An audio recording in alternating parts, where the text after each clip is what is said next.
and find it helpful, please turn in it to John, the 18th chapter. This is where we will spend our time today. We live in a country, and all of you know this, but it's good to set this up this way, wherein we live in what's known as a representative republic. We don't have a ruler necessarily. We're not even really supposed to have a ruling class, although over the last 100 years that has changed significantly. But even so, we live in a country where two diametrically opposing features are part of our experience. One is liberty, and the other is law. They're just polar opposites. And we live in a country wherein we've attempted and are still attempting to reconcile those two polar opposites between liberty and law. And like it or not, however that you would say today that's going, that's a tension in our culture, that we cannot have just absolute libertine egalitarianism, because if we do, everybody just doing whatever they want whenever they want, well, you can't go into a restaurant with a 6-foot piece of pipe and swing it around just because you feel like doing that, because you might injure somebody. So there are laws to constrain us in terms of our behaviors. But at the time when Jesus was here, people lived in kingdoms. They lived with a king, an emperor. And we're not used to that. So a lot of the features of the Bible that speak of the kingdom of God, for us, that's a little hard to wrap our mental arms around because we're just not used to it. So what I'd like to do today is take a look at this text and then see what it would mean to us to say that Jesus is a king. I'll begin reading in verse 33 of John chapter 18. So Pilate went back into the governor's residence and summoned Jesus and asked him, "Are you the king of the Jews?" Jesus replied, "Are you saying this on your own, or has someone else told you about me?" Pilate said, "I'm not a Jew, am I? Your own people and your chief priests have brought you here. What have you done?" Jesus replied, "My kingdom is not of this world. If my kingdom were from this world, my servants would be fighting to keep me from being handed over to the Jewish authorities. But as it is, my kingdom is not from here." Then Pilate said, "So you are a king?" Jesus replied, "You say that I'm a king. For this reason I was born, and for this reason I came into the world, to testify to the truth. Everyone who belongs to the truth listens to me." Pilate said, "What is truth?" And when he had said this, he went back outside to the Jewish leaders and announced, "I find no basis for an accusation against this man. But it is your custom that I release one prisoner for you on the Passover. So do you want me to release for you the king of the Jews?" The Jews shouted back to him, "Not this man. Release for us Barabbas." Now Barabbas was a revolutionary. Jesus is saying things here that would be astounding to the hearers at the time, even Pilate. Pilate's asking questions of Jesus that really, under Roman law, would have justified capital punishment. That's why the Jews said some of the things they did to Pilate. The Jews in 26 AD had had the right of capital punishment withdrawn from them. Now, there was an exception, and that was if a Gentile ventured into the temple and went past the place where Gentiles were allowed, the Jews could enforce that with capital punishment, but that was the only exception. In no other case were they allowed to execute capital punishment on anybody for anything. It was left to the Romans to do that. However, it happened. It did happen. You have to look at a map sometime and look at the distance between Rome and Judea and think about the fact that there was no mass communication whatsoever. So when Stephen was stoned to death by the Jews, the Romans got no wind of that. When Paul was stoned, you remember, they dragged him outside the city because they didn't want the Romans to know that they had stoned Paul. They thought he was dead in Lystra. So they could not by law do this, but these outerlying provinces, this happened all the time, that people were put to death. The Talmud records that Yeshua, Jesus, was to be stoned for sorcery. That's an extra biblical record of the fact that Jesus of Nazareth was to be put to death, a Jewish record. And the reason he was being stoned for sorcery is, if you go back and read the gospel accounts, you'll see that the Jews accused him of doing what? Doing his miracles by the power of the devil. So that's what they thought. And that was worthy for them. That was worthy of death. You were a blasphemer. Jesus had blasphemed. Jesus' words to the high priest when he was standing before the Sanhedrin and the high priest, it was blasphemy. What did he say? First, he was asked directly, "Are you the Christ?" He said, "I am." And then he went further and he said, "And you will see the Son of Man coming on the clouds of judgment." Well, the priest tore his robe right away. Why did he do that? Because in the presence of blasphemy, that's what the priest was supposed to do, tear his robes. And he said, "We have no need of any further testimony. You've said it yourself." So Jesus had said things that got him into this trouble. But for the Romans, this was all a big joke. Pilate doesn't know anything about the blasphemy laws. What does he care? It's like, I can't even equate it with anything. It's like the way we look at the Islamic theocracies where somebody can be imprisoned or put to death for blasphemy, right? It's the same thing. The Romans looked at it and they just shrugged their shoulders and says, "I don't get it. What are you bringing?" That's why I see no reason to accuse this man, Pilate said, because for him, none of this made any sense. Nothing of the trials where Jesus was shipped from place to place during the trials that he had, 6 different encounters. None of that was legal by Jewish law. But the Jews knew that if they wanted to be rid of him, they were going to have to involve the Romans. So they cooked up the whole thing to bring him in front of the Roman authorities this way. Now the Jews, you notice something about this. Pilate goes back outside to talk to them. Why did he do that? Because the Jews on Passover Eve could not go into Pilate's quarters, otherwise they would be unclean before Passover. So they were so careful about observing all of these laws that were relative to their cleanness, but they were willing to forego all of their Jewish law in order to get Jesus in front of Pilate. That just shows you that they were willing to let go of being Jews in order to get Jesus in front of Pilate. The amazing thing is that they said something to Pilate that really was blasphemy for them. What did they say? They said, "We have no king but Caesar." Now, for the Jew, that was right at the edges of blasphemy. If you go back, 1 Samuel, God wanted to be their king, and he was for a long time, from the time of Moses all the way up until the time of Saul, their first king, when Samuel was the judge and prophet at that time. God wanted to be their king. That carried through all their history. He was their king. Then you get to Saul, and there were kings repeatedly all the way up through the Ptolemaic period around 200 BC, when the Maccabean period in the Jewish history took place, and there was the rebellion toward Antiochus Epiphanes, who blasphemed the temple, and the Jews rebelled. They were saying things to Pilate for which Jews had died. They were.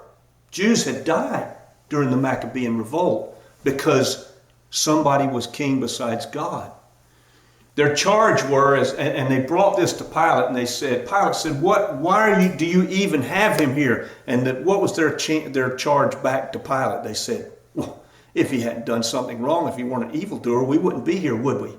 So they're already starting to manipulate this whole affair. Pilate knows this whole thing is just a show. He knows it's a sham. He knows none of it means anything. He knows all of that. He knew they were lying. He knew the charges were lies. I'll bet you Pilate thought this was all kind of funny. I really do. If you look at the history of Pilate, he probably thought all of this was just ridiculous. Why am I even being bothered here for all of this? He knew Jesus was innocent. He knew that Jesus didn't deserve death. He didn't want to put him to death, and he tried 3 different ways to get Jesus off the hook. 3 different things he tried. One was he tried to not even participate in it. What did he say to them? That's your laws. I don't know anything about that. You'd see to it. That's what he told them. That didn't work. So then he tried to release Jesus because it was Passover. No, they wouldn't have that. Then he tried to appease the Jews by having Jesus scourged. The scourging, not most, but a good percentage of people didn't survive it. It was called the 39 lashes or the one less of death. And the lictors were very good at what they did. They strapped you around that pillar. Your skin was all stretched out tight. They stripped your clothes off, and then they began to beat you with the flagellum.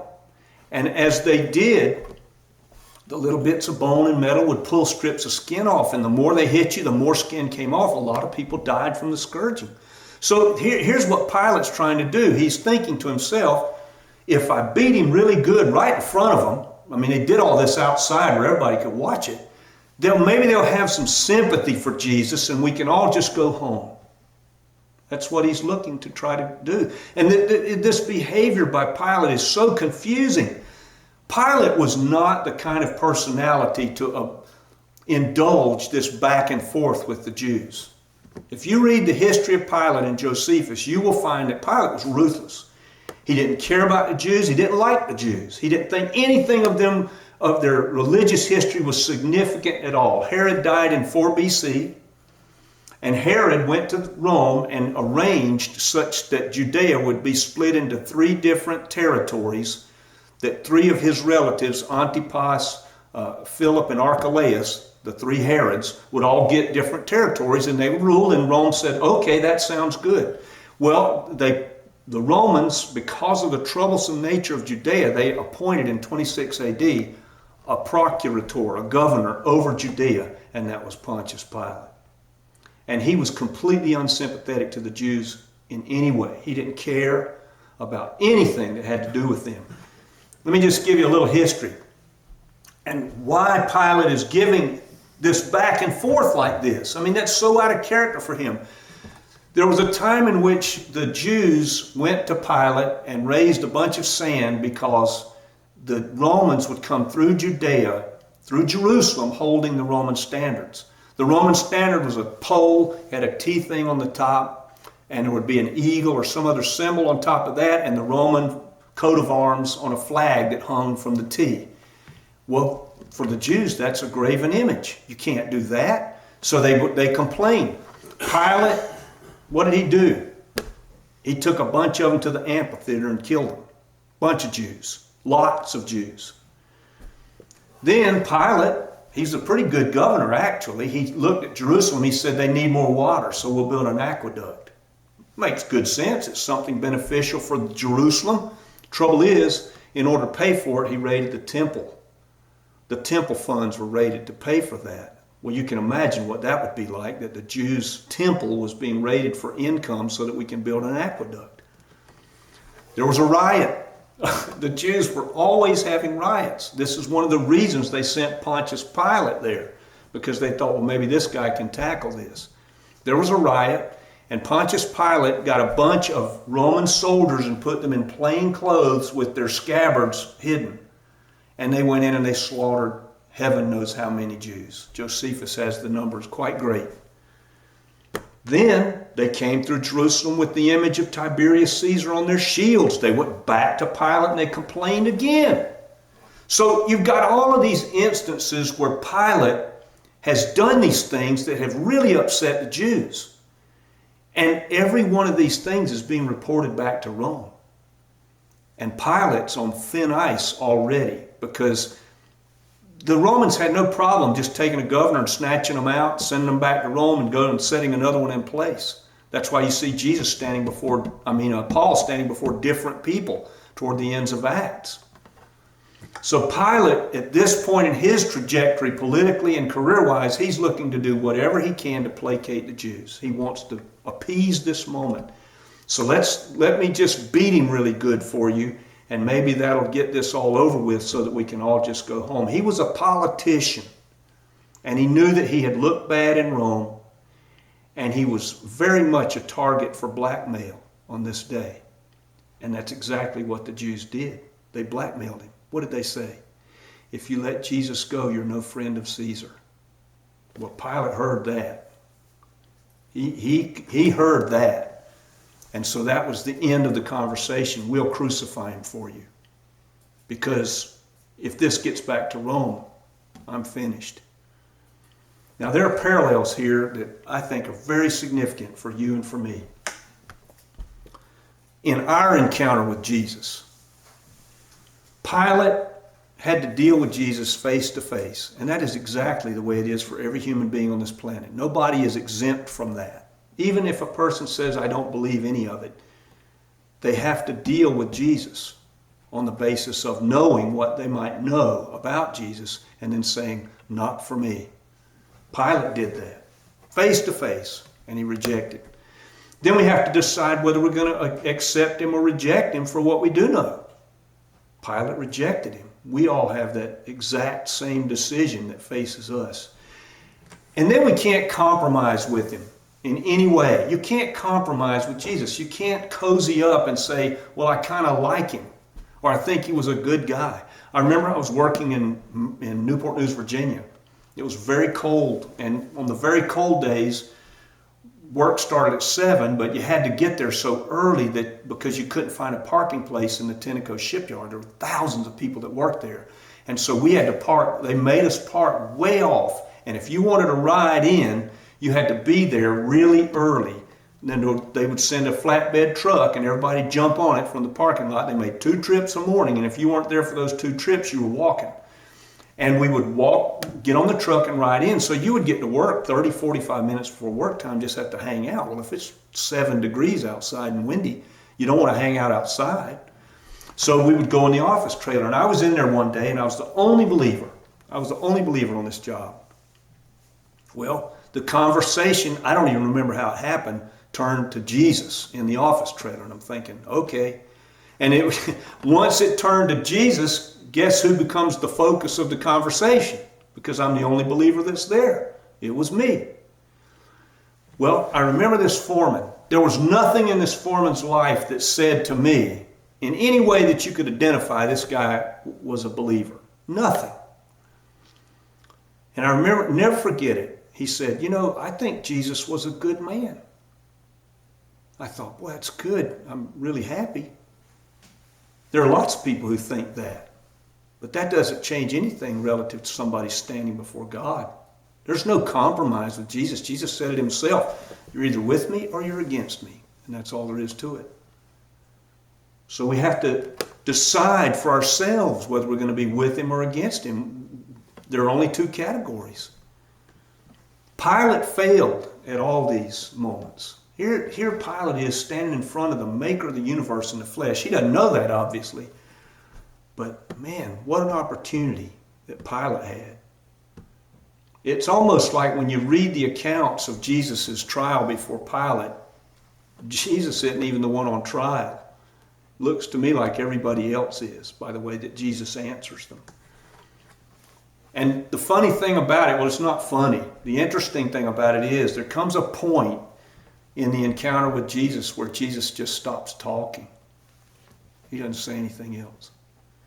There are a lot of people, some of them are in churches, for whom Jesus doesn't speak anymore.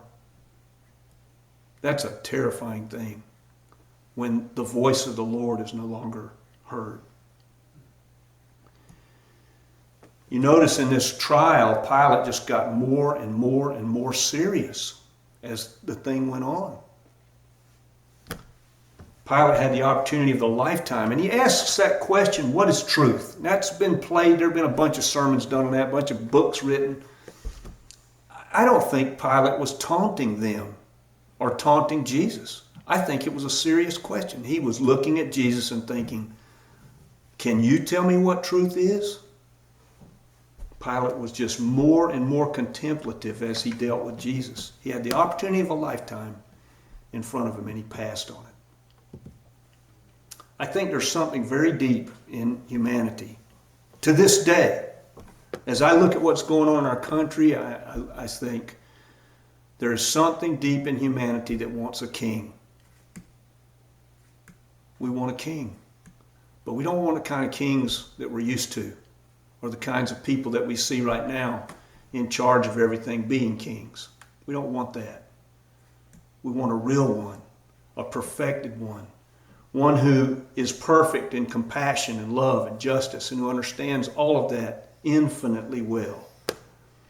And you and I, as human beings living in this culture, have the opportunity, no matter where we are in the world, or what the governmental situation is under which we live, to choose to call Jesus King. I want to call him my King. That's something that no government, no law, nothing can strip from us ever, is to call him our King. I don't know where everybody is today, but if I've said anything about which